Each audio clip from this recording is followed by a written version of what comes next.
Fletarestët e Serbisë kundër ish ushtarëve të UÇK-s nuk do të zbatohen më nga policia kufitare e Maqedonisë së Veriut, sipas zëvendës kryeministrit Izet Mexhiti. Një marrëveshje politike, sipas tij, është arritur në qeverinë e Maqedonisë së Veriut. Ai thotë se së shpejti do të marrin vendim që të aplikohet një zgjidhje sistemore, ligjore dhe e përhershme që ish ushtarët e UÇK-s të mos ndalohen në kufitë e Maqedonisë së Veriut. Për shkak që Kosova nuk është anëtare e Interpolit, organizatës më të madhe policore globale, Serbia vazhdimisht i përditson listat me emrat e ish ushtarëve të UÇK-s. Në këtë institucion të sigurisë, gjoja për krime lufte. Për shkak të kësaj, në korrik të vitit 2024, në pikë kalimin kufitar Jazhinc, bazuar në një fletarest të lëshuar nga gjykata e Beogradit, përmes Interpolit dhe me pretendim për krime lufte në vitin 1999 në Kosovë, ishte arrestuar ish ushtari i UÇK-s Blerim Ramadani.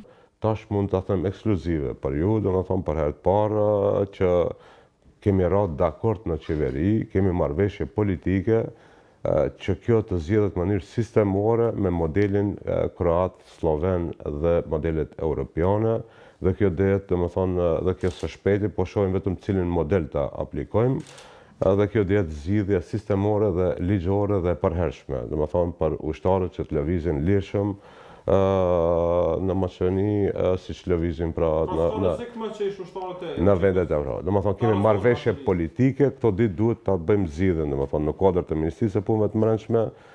Mexhiti sqaroi se do ta bëjnë zgjidhjen ose në kuadër të Ministrisë së Punëve të Brendshme ose në kuadër të qeverisë, ashtu si e ka zgjidhur Kroacia dhe Slovenia.